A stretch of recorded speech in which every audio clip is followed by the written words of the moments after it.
Voilà, bienvenue à ce nouveau numéro de ce magazine Celebrity qui reçoit pour vous des célébrités de toutes tendances confondues. Aujourd'hui, nous avons le réel plaisir de recevoir pour vous un serviteur de Dieu. Il est pasteur dans l'église primitive située sur l'avenue Cabinda. Il est aussi pasteur de l'église du Message. Comme vous savez, le Message, c'est plus le message du prophète Branham, William Branham. Il est avec nous sur ce plateau. Il est pasteur polygame. Comme vous savez, il a plusieurs femmes. On aura aussi le temps de le parler sur ce plateau. Mais aujourd'hui, on va débattre sur lui parce qu'il y a beaucoup d'actualités concernant le pasteur William Branham, concernant beaucoup de choses. En tout cas, aujourd'hui, chers téléspectateurs, suivez-nous avec beaucoup d'attention. Vous ne serez pas déçus. Et je m'en vais déjà dire bonjour au pasteur Cass. Bonjour, bonjour. Pasteur Cass, réel plaisir de vous avoir sur ce plateau. Des millions de téléspectateurs vous suivent en ce net moment. Un mot par rapport à tous les téléspectateurs que vous suivez en ce moment. Non, je m'estime seulement heureux de pouvoir transmettre les connaissances prophétiques qui nous ont été apportées à travers le ministère béni du prophète et apôtre, docteur aussi, William Marion Branham, à travers le monde. Très heureux donc d'être ici pour répondre à vos questions dans le but d'atteindre tous ceux qui veulent connaître la vérité en vue du salut pour aller au ciel. Voilà. Pasteur Kassambakana, oui. Une question d'abord directe. Est-ce qu'on peut savoir, ça fait combien de temps vous êtes dans le ministère? Bon, je suis dans le ministère public depuis 1983, avec mon frère là. Nous avons commencé le ministère public ensemble en sortant de Rigini. Nous l'avons exercé d'abord à Rigini en sortant. Et depuis, le ministère s'est étendu. L'église est implantée sur... Donc ça fait maintenant 39 ans. 39 ans si vous avez bien calculé. Et comment ça s'est passé votre conversion? Ça s'est passé comme tout le monde à l'église ou pour vous était un peu plus particulier? Ouais. Votre conversion, ça s'est passé comment? Comme tout le monde? Je me suis converti d'abord dans le groupe de prière de l'IPN où je priais avec les amis du quartier et les étudiants qui avaient la même tendance, c'est-à-dire commencer à chercher le Seigneur, lui adresser des prières, des supplications en vue du changement radical de chaque être. Donc c'est dans le groupe de prières situé dans le quartier IPN aussi, sur la rue Yumbo, que j'ai commencé à expérimenter la conversion de la nouvelle naissance. Et comment avez-vous cru au message du prophète William Branham? D'une façon simple mais miraculeuse.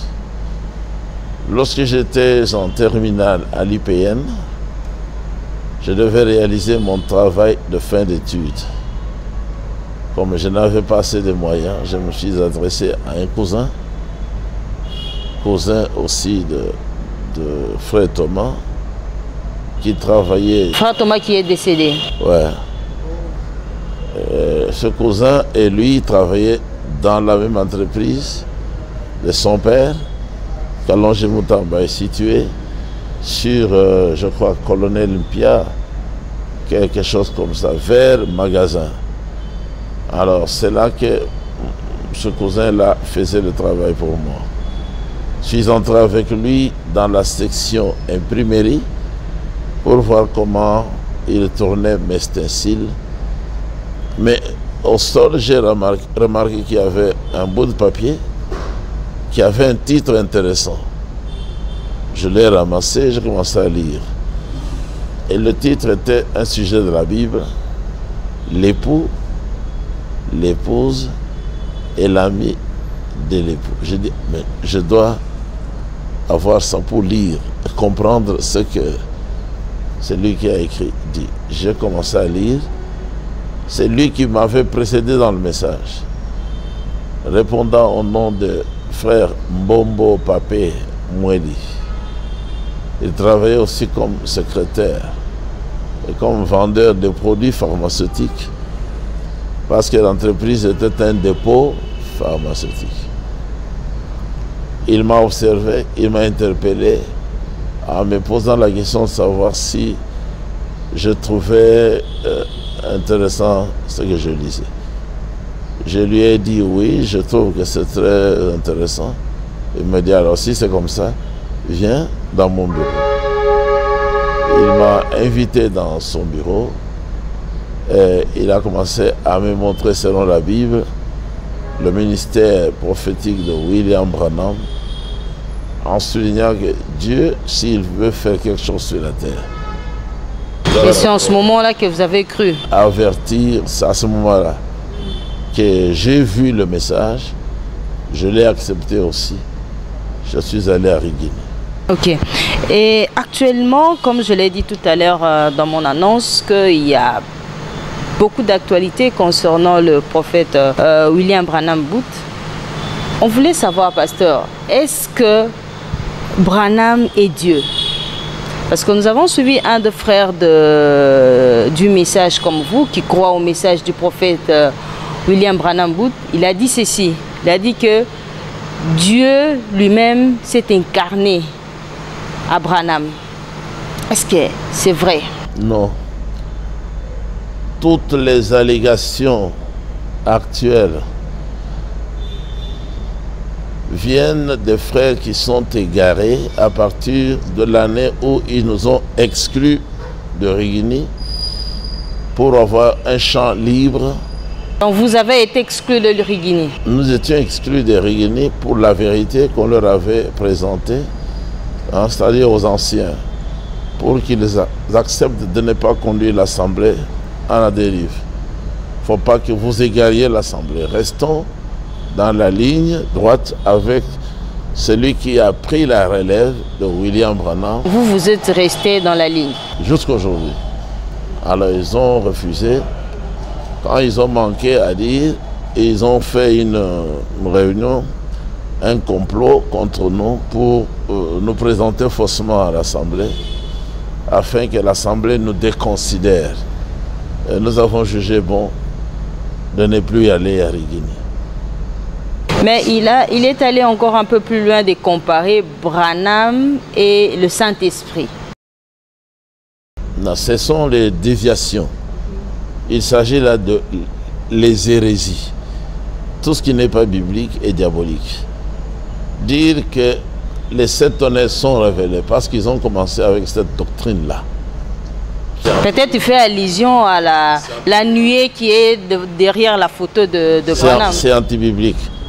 La nuée, c'était les ailes d'ange au nombre de 7 que le Seigneur avait envoyé pour parler à William Branham, lui demander de retourner chez lui parce qu'il était temps d'ouvrir les 7 sceaux de la Bible et de présenter les mystères. Donc, Branham n'est jamais devenu le Saint-Esprit, ce qui est un blasphème, impardonnable, selon les Saintes Écritures. Branham n'a jamais été aussi Elohim, c'est-à-dire Dieu, jamais. Et puis, la nuée ou la colonne de feu, ni l'un ni l'autre ne s'est jamais incarné. Le Saint-Esprit. Dans un homme, même le Saint-Esprit. Jamais, jamais, jamais. Branham est resté un homme, un serviteur jusqu'à la fin. Et même lorsque quelques-uns avaient voulu le diviniser, faire de lui déjà à l'époque Dieu, le Sauveur, il a dit alors, je vais arrêter le ministère. Et toutes les âmes qui devaient être sauvées à travers mon ministère lèveront leurs mains à travers la fumée de l'enfer et vous condamneront. Parce que c'est vous qui êtes à la base de ce que je veux faire si vous continuez. Maintenant, le Seigneur lui est apparu et lui a demandé de continuer le ministère, de ne pas faire attention à ce que ces mauvais esprits disaient.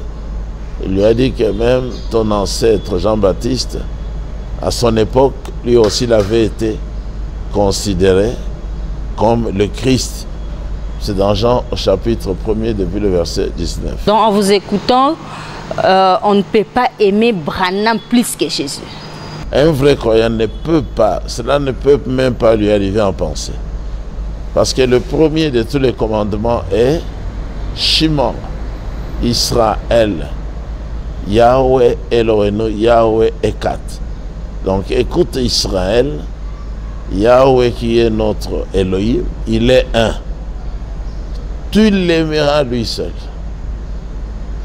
de tout ton cœur, de toute ton âme et de toute ta pensée. Voici le deuxième, tu aimeras ton prochain comme toi-même. La question était posée, et qui est mon prochain pour que je puisse l'aimer comme moi-même? Le Seigneur a donné une parabole de l'homme qui avait été frappé par les brigands et puis abandonné. Il était à l'article de la mort. Les sacrifications sont passées, les pharisiens sont passés. Mais un bon samaritain qui passait par là, il fut ému de compassion. Et il avait dans son bagage et de l'huile et du vin. Il s'est arrêté, il a versé l'huile et le vin dans les plaies. Il l'a soigné, l'a bandé. Il l'a placé sur sa propre monture. Et il l'a amené jusque dans l'hôtellerie. Et il a demandé à celui qui travaillait là de prendre soin de lui. Jusqu'à son retour, il allait lui payer l'argent, la facture. C'est ça que le Seigneur fait. Donc, le prochain, comme frère Branham, il était pour nous un prochain. Parce que le Seigneur a dit, c'est lui qui a eu pitié de celui qui était frappé, c'est lui le prochain. Et frère Branham était envoyé comme notre prochain à nous tous, parce qu'il nous a apporté l'huile et le vin. Mais le véritable bon samaritain pour nous, c'est toujours le Seigneur. Parce qu'il est en même temps l'huile et il est le vin. L'huile qui symbolise le Saint-Esprit, le vin qui symbolise la stimulation que la révélation apporte. Donc il faut faire la différence entre le Seigneur, qu'il faut aimer lui seul, de tout notre cœur, toute notre pensée, toute notre force, tout notre esprit. On ne peut pas mettre un homme à la place du Seigneur et l'aimer même plus que le Seigneur. C'est entièrement satanique. Si, parce que le frère est allé un peu plus loin. Il a dit que il aime Branham plus que Jésus. Oui, mais il veut dire par là, pour ceux qui ne le connaissent pas, moi je le connais depuis 1984. Quand il était encore gosse, portant des culottes, qu'il entrait, farceur Lifoko, et qu'il entrait dans les fausses doctrines avec les baroutis. C'est ça que les baroutis ont semé. Tout ça, ça vient des baroutis, ça vient des diokas. C'est ce qu'ils croient dans leur cœur. Mais est-ce qu'un pasteur peut aussi dire à quelqu'un c'est un farceur? Oui, mais le Seigneur, il a même déclaré insensé tous ceux qui en son temps. La Bible autorise cela. Mais la Bible autorise. Parce que la Bible dit qu'il faut les maudire. C'est-à-dire qu'il faut prononcer de mauvaises paroles sur celui qui a dévié et qui voudrait entraîner d'autres. Galates 1, verset 9 et dans d'autres. Si quelqu'un n'aime pas le Seigneur, Paul a dit aux Corinthiens, qu'il soit maudit. C'est ainsi que je maudis l'Ifoko. De l'enfer, il est de l'enfer. C'est qu'il a dit qu'il est du ciel. L'histoire de l'enfer, là, c'est peut-être Dieu lui-même qui est. C'est même une tromperie. C'est même une tromperie, parce que l'enfer n'a pas encore commencé. Lui, il a été en enfer quand? Voilà, chers téléspectateurs, nous sommes avec le pasteur Kassamba Kana-Pierre. Il est pasteur de l'église primitive. On est aussi dans le message et surtout le message du prophète. Il croit au message du prophète William Branham. Pasteur, Aouti Kolobaboye. Alobike, Moutounion surtout au Akolinga Jésus-Christ. Koleka Moutoumusou, c'est que Moutouana Azako blasphémé, tout azo ça la blasphème. Azalipé des mots. C'est ce que moi j'ai dit. Répète ce que j'ai dit là. Non. Là, c'est à vous-même de le dire. Moi, je ne peux pas dire ça. Mais pasteur alobi pe lisusu alobi que il faut kolinga nzambe nde koleka. Donc c'est-à-dire que il faut pas na kati ya église ya message bango bandimela nzambe koleka même Branham, c'est ça. Voilà.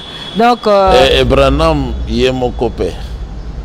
Azalaki kolinga toujours Yeshua plus tous les jours. Pasteur, une question pour tout le monde équivoque wana. Kotala lelo na kati église ya message. Certaines personnes pensent que vous êtes dans la confusion. C'est comme si bozoyo kanate.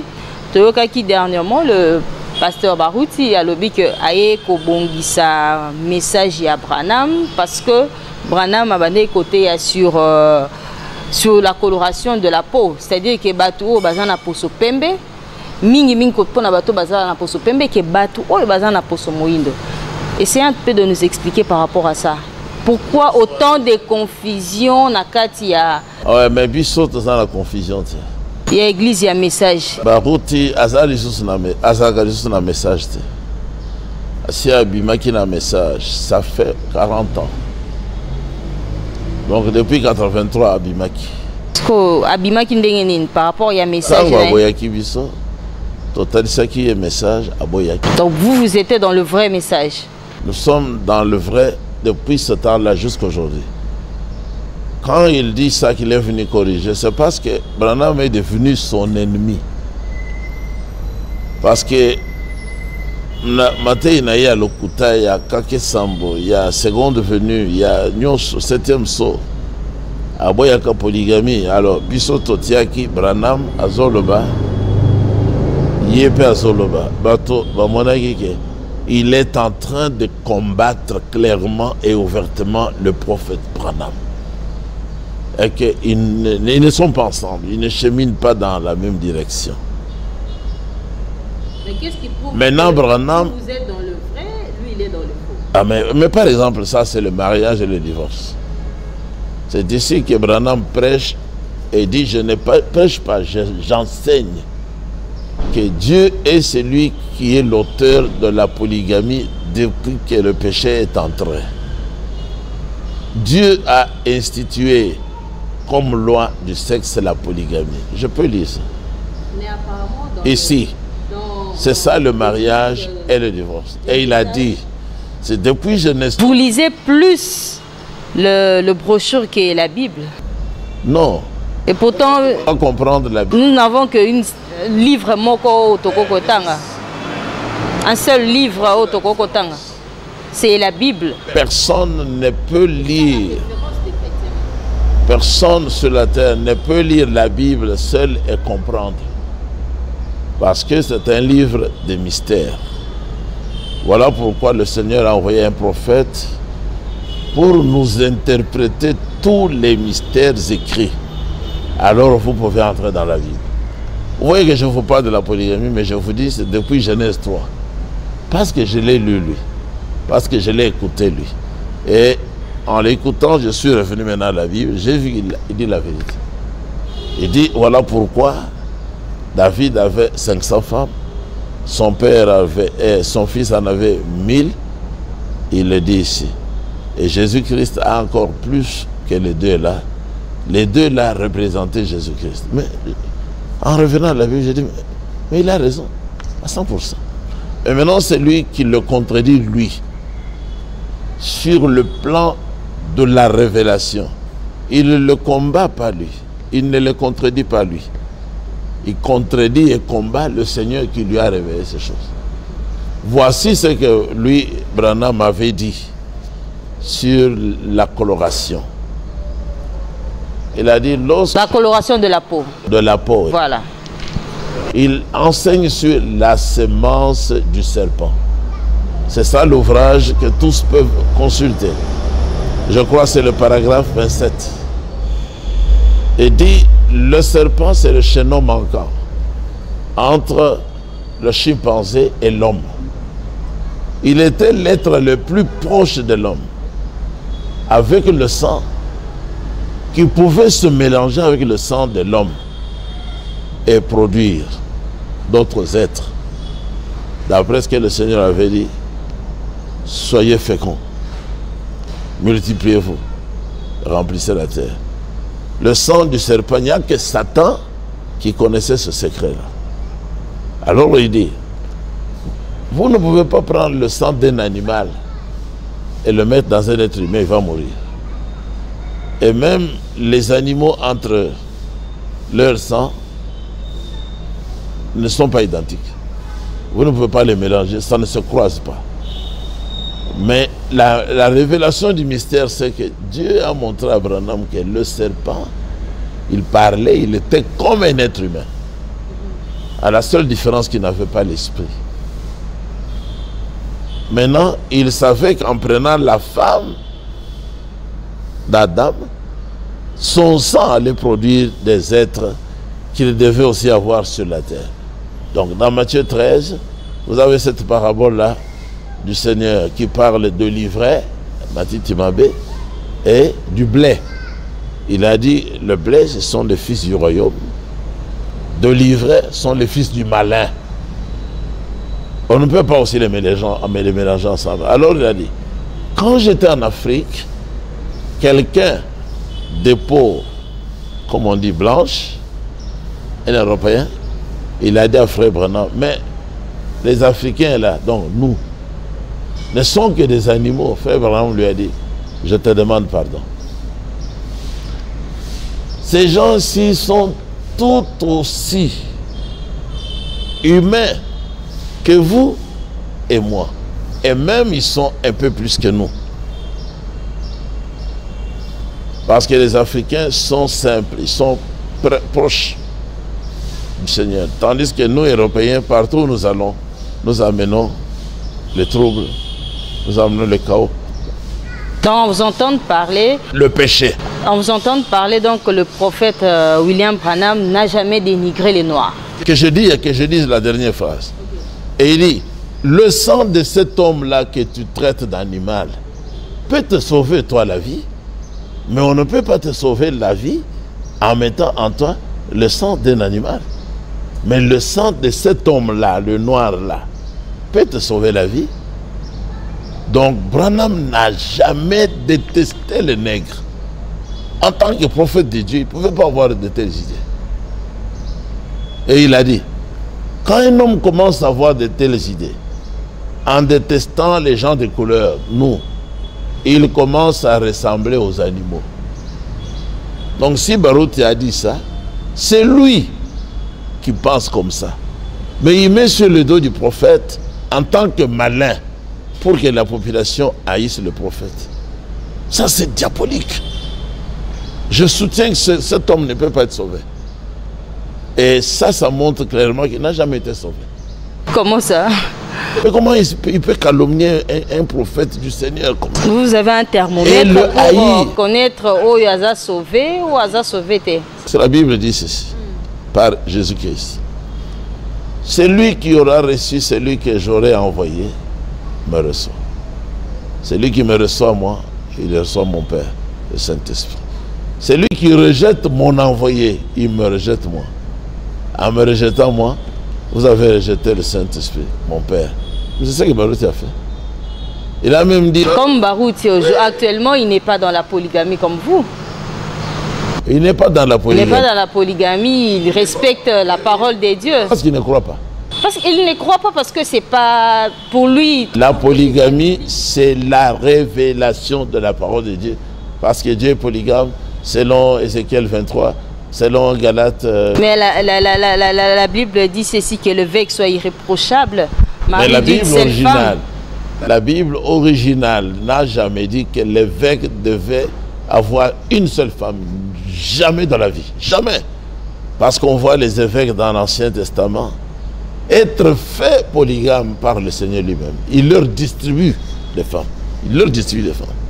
Dans Nombre 31, le Seigneur lui-même a donné à l'Église 16 000 jeunes filles vierges pour qu'ils se distribuent. Donc vous ne croyez pas à cette parole que dit Timothée? Ce n'est pas la parole de la Bible. C'est une parole ajoutée par l'Église catholique. Je l'ai dit à la RTNC il y a un mois. On a promis d'appeler les prêtres, on va discuter. Les prêtres ne sont pas venus. On a lancé l'appel, ils ne sont pas venus. Vous vous contredisez cette C'est parole. un mensonge. C'est un mensonge parce qu'Abraham, il était évêque. Beaucoup de femmes. Moïse, évêque. Beaucoup de femmes. Israël, beaucoup de femmes. David, beaucoup de femmes. Shlomo. Vous pensez que c'était vraiment un exemple à ce 1000 femmes. Mais c'est là où il y a les exemples. Les exemples qu'on a donnés quand le Seigneur enseignait. Il est tiré de l'Ancien Testament. Il n'y a que l'Ancien Testament qui peut nous montrer la vérité. Il n'y a que. L'homme quittera son père et sa mère, s'attachera à sa femme. C'est la Genèse. Mais là, il n'est pas dit s'attachera à une femme. À sa femme. Vous êtes intellectuel, vous savez quand même ce que ça signifie. Non, mais ça c'est ta robe, non? Ou bien tu l'as volée? C'est ta robe. Est-ce que ça signifie que tu n'as qu'une robe? C'est ça être intellectuel. L'adjectif possessif n'est pas comparé avec le nombre. Si je dis ça c'est mon fils, ça ne veut pas dire que je n'ai qu'un fils. Non, quant à lui, c'est mon fils. Il faut le mettre au pluriel, mes fils. Non, mais si c'est lui seul que tu rencontres, tu peux le présenter comme ton fils, comme lui. Ça c'est mon cousin, c'est mon frère. Est-ce que ça veut dire que je n'ai qu'un cousin? Mais Dieu qui a donné ça comme première loi sur les rapports, ça concerne les... Et si peut-être on le traduisait en lingala, qu'est-ce qu'on va dire? Moi si naïe. Et moi si kakabonko. Ça sont des théologiens qui ont falsifié. Moi si naïe. Donc, ce qui ont constat le rapport, ça signifie ça. Ce que le Seigneur disait là, ça concernait les rapports. Pour engendrer les enfants. Tu ne peux le faire qu'avec ta femme. Parce qu'il n'y a que 2 personnes qui peuvent le faire. Après, même si tu es polygame, tu iras chercher une autre. Mais elle doit aussi être ta femme. Prise individuellement, elle doit être une personne qui t'appartient en propre. Ça veut dire cela. Mais ce n'est pas au pluriel quand même. Quand tu as plusieurs femmes, n'est-ce pas? Si tu veux parler en français, tu diras mes femmes. Comme Jacob a dit dans Genèse 30 à Laban, donne-moi mes enfants et mes femmes au pluriel pour lesquelles j'ai travaillé. Et Laban lui a donné enfants et 4 femmes. Il est dit toujours dans Genèse 25, Abraham avait des fils et des épouses. Genèse 25.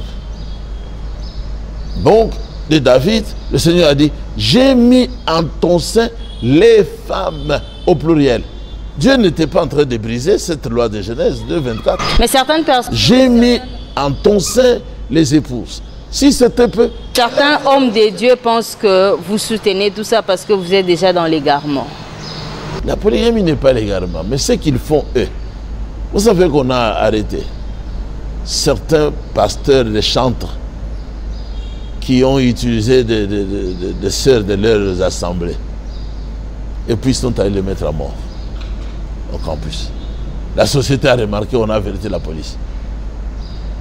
Et ils sont en Makala. C'est ça qui est condamnable. La prostitution est condamnable. Mais avoir 1, 2, 3, 4, même 1000 femmes, Branham révèle ça. Mais Branham lui-même n'était pas polygame. Non, il n'était pas obligé de se marier, comme Paul. Mais il a dit, c'est ça, la révélation. Parce que vous croyez au message du prophète Branham, mais lui-même, il n'était pas polygame. Non, le message de Branham, ce n'est pas le mariage de Branham. Il faut faire la différence. Le message, voilà, il l'a prêché, il est parti. Il a dit, il y aura des gens qui vont me croire, il y en aura qui ne me croiront pas. Mais il y en aura même un qui va croire ce que je dis. Ça, je peux te lire, ça c'est au paragraphe 10. Il y aura même un. C'est un brochure, c'est pas la Bible. Non, il prêchait la Bible. Il a lu dans Matthieu chapitre 19, comme le Seigneur a dit, mais au commencement, il n'en était pas ainsi. Il dit maintenant à l'Assemblée, rentrons au commencement. Donc, il enseignait ici les Écritures, il les révélait. Donc, le message du temps de la fin, c'est la révélation des Saintes Écritures. Mais est-ce que tout le monde croit à cette brochure? Tout le monde ne croit pas à cette brochure. Mais c'est ça qu'il dit. Lui, Branham avait dit ça au paragraphe 10. Laissez-moi vous dire.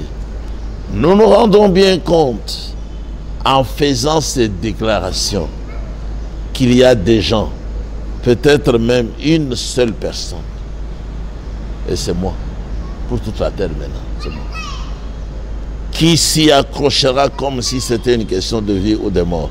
Là même toi tu es d'accord que c'est le pasteur Cass. Il y en a beaucoup parmi vous ici qui s'en iront en croyant, comme lui, il croyait. Évidemment, il y en aura aussi beaucoup, peut-être, qui ne croiront pas. Ça sont les Barouti, des Valfran, des Dioka, des Dufoko. Ce sont des hypocrites. Ils sont des femmes, mais ils ne veulent pas dire. Ils ont peur de Satan et ils ont peur de l'Église catholique. Actuellement, pasteur Kassa, combien de femmes? 12. 12? 12 seulement. Ouais. Seulement, donc vous êtes encore en voie? Oui, si, je vois encore. Oui, par exemple, il y a 2 jours, j'étais malade. Hein. Je revenais d'un voyage lointain, de l'enseigner là-bas, arrivé ici. J'ai voulu dormir avec mes frères, tantôt ici dehors, tantôt à l'intérieur, mais j'ai accumulé sur moi beaucoup de fois sans savoir que le climatiseur était allumé. Et j'avais la grippe. Toute la nuit, je n'ai pas dormi. Le matin, j'ai dit à l'une de mes 2 dernières épouses, parce qu'elle est infirmière, elle n'a pas encore terminé, j'ai dit, voilà, j'ai accumulé sur moi beaucoup de fois, je suis malade. Fais-moi une prescription, achète-moi les médicaments. Elle est montée chez elle, elle a fait une prescription de 3 médicaments. Donc c'est un avantage. Le premier, parmi des avantages. Elle me dit, le premier ici coûte 500 francs. Un médicament. Or, je n'ai jamais obtenu ça dans un hôpital. Elle était ouverte, elle m'a dit la vérité. Ça aussi, ça coûte 500 francs. Je ne connais pas le prix de ce 3e. Elle est allée acheter. J'ai donné seulement 2500. Elle est allée acheter. Hier, j'étais déjà bien. Aujourd'hui, je suis en forme. Elle m'a soigné. Je lui ai dit, hier, je lui ai dit, tu m'as soigné. Tu vas commencer à soigner toute la maison. Je lui ai dit, tu vas terminer ici, à l'IM, ou c'est pas ici, à côté du palais de Dieu. Tu es venu ici pour nous soigner. C'est un avantage. Mais il y a des médecins qui sont à l'hôpital, c'est leur travail. Elle m'a soigné, je n'ai pas souffert. Elle ne m'a pas traumatisé, voyez, non, non. Pourtant, moi, quand j'étais allé à l'hôpital, vous aviez appris que j'étais à l'article de la mort. C'est ce qu'on appelle l'hôpital ici, des faux hôpital. On m'a injecté la mort ici, ici et là, par une femme, de mauvaise vie, juste derrière ici. Et l'église a dépensé plus de 15 000 $. Selon le pasteur Cass, chaque femme parmi ces 12 a son rôle. Ah, bien sûr. Elle est toujours... Oui, elle est l'aide. Je te ferai une aide semblable. Elle est plusieurs aides. Alors quand j'ai 12, j'ai 12 aides. Quand vous m'avez téléphoné, je vous ai dit, je serai là. Peut-être. Mais j'allais avec une pour déposer les enfants à l'école. Aujourd'hui, maintenant que je suis là, elle a déjà pris le transport pour retourner à l'Athénée, aller rassembler les enfants. C'est une aide. Ici, il y en a qui reçoivent les gens pour le deuil de mon frère. C'est ça la polygamie. Et l'infirmière là, bon, dans très peu de temps, elle va mettre au monde. Donc vous pensez qu'il y a aussi des avantages? Il y a plusieurs avantages d'abord. Il y a beaucoup d'avantages dans la polygamie. Mais au lieu de n'avoir qu'une femme, tu as 12. Tu es beaucoup aidé. Vous n'êtes pas en train de perdre les enfants d'été en disant tout cela. Certaines personnes vont se perdre, pasteur. On est déjà là. J'ai dit à l'une, toi, viens vite me laver. Est-ce qu'ils s'entendent? Très bien. Mais comment arrivez-vous à gérer tout cela? Parce que c'est pas déjà facile. 12 femmes, en avoir une ou deux, c'est déjà... Kalambayi, il habite ici, le chanteur. Il avait chanté. Et ça, Nangoli Kambouangolo. Dans une Ngolo d'ailleurs, pour gérer. Il y a même 3 jours, j'ai dit à son petit frère qui est taximan, trouve-moi ce chant-là, je vais commencer à mettre ça dans mes émissions. On veut savoir toujours comment je gère les femmes. Et je vis avec elles ensemble. Et ça, Nangoli Kambouangolo. J'ai dit alors, venez vite, toi. Après tes chaussettes et chaussures, à la première. C'est elle qui a trouvé les chaussures et les chaussettes. L'autre a rangé le costume. Hein? L'autre m'a rangé en mettant la lotion sur moi. Je me suis assis pour atteindre la taille de l'infirmière, non, son ami, pour me peigner les cheveux. 3 ou 4 femmes étaient autour de moi pour me mettre à l'aise. Donc vous vivez comme un roi? Je suis prince.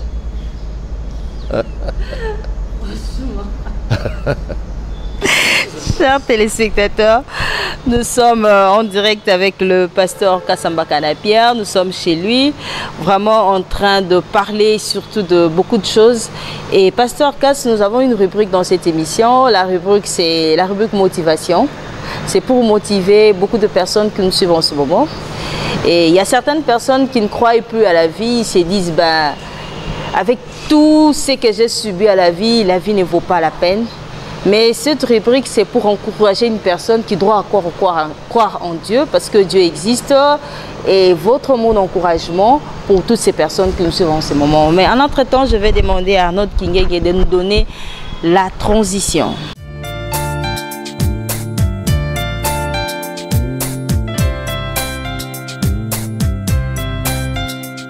Voilà, pasteur, un mot aux téléspectateurs qui vous suivent par rapport à notre... Je dois seulement leur demander de revenir à la prière que le Seigneur nous a imposée, qui nous a donné un modèle. Jamais lui demander la mort parce que nous sommes déçus. Non, nous devons être capables et avec amour passer par là. Nous devons affronter ce que nous trouvons sur notre chemin. On m'a dit même que mon frère était déjà découragé parce qu'il a connu plusieurs maladies aux États-Unis qui l'ont conduit aussi à plusieurs opérations à distance aux États-Unis. Il a dit, je n'aime plus ce corps ici, il faut seulement que le Seigneur me reprenne, que j'aille me reposer. Je l'ai déjà servi. Mais j'aimerais dire à tous d'adopter cette phrase qui est sortie de la bouche du Seigneur. Que ta volonté à toi soit faite sur la terre, comme au ciel. N'imposons jamais notre volonté au Seigneur. Nous devons demander à ce que sa propre volonté puisse se faire sur la terre avec toi et avec moi. On lui laisse tout faire. On le suit, on lui dit, conduis-nous pour que nous ne tombions pas en tentation. Mais délivre-nous du malin pour que nous ne soyons pas tout le temps dessus. Car c'est à toi qu'appartiennent le règne, la gloire et la puissance dans tous les siècles. Priez comme ça, courtement, mais profondément, en croyant au Seigneur. Moi, je prie comme ça tous les jours depuis que je suis qu'il a dit, voici comment vous devez prier. Chaque fois, je prie de cette manière. Il y a tout dedans. Je ne peux pas lui imposer ma volonté. Donc vous ne pouvez pas imposer la volonté de Dieu, laisser Dieu lui-même agir. Je ne peux pas lui imposer ma volonté. Il faut que lui seul puisse agir. C'est ce que je dis. Non. Tu as dit, je ne peux pas imposer la volonté de Dieu. La volonté de Dieu s'impose à nous. Donc ça dit que nous ne pouvons pas. C'est Dieu à lui imposer notre volonté. Okay. Non. Nous n'avons pas le droit aussi de lui imposer quoi que ce soit. Il est le Seigneur. Parce que dans cette prière-là, il a dit, car votre Père sait de quoi vous avez besoin avant même que vous ne commenciez à lui demander. Il connaît déjà. Voilà, merci beaucoup Pasteur Cass. Nous sommes arrivés pratiquement à la fin de cette émission. Mais un mot, parce que nous avons vu, vous avez perdu votre frère. Un mot, nous vous présentons déjà des condoléances par rapport à la disparition de votre frère. Un mot et surtout au peuple de Dieu qui est en train de vous suivre en ce moment. Oui, un grand serviteur du Seigneur. Depuis qu'il était allé aux États-Unis, il m'avait proposé ce départ ici. Il dit c'est pour cela que j'avais appris l'anglais parce qu'il a grandi en Belgique. Il était avec les Tshisekedi. J'ai dit vas-y, sers le Seigneur là-bas. Depuis l'Europe, on s'était séparés, mais il a fait longtemps en Amérique. Sauf en 2014, je l'ai vu chez lui. Et récemment, il a organisé le voyage selon la demande de l'église qui est au Zimbabwe. C'est lui qui a payé tous les tickets de tous les serviteurs. Le Seigneur lui a donné l'argent, même mon ticket, avec ma femme. Ils m'ont même dit, mais il fallait venir avec deux. Tous les jours qu'on a fait, il a loué le véhicule, il a fait des déplacements, tout. C'est l'église des États-Unis qui a fait ça. Maintenant, il a dit, allons encore en Côte d'Ivoire combattre les mauvais esprits qui sont là. J'ai dit non.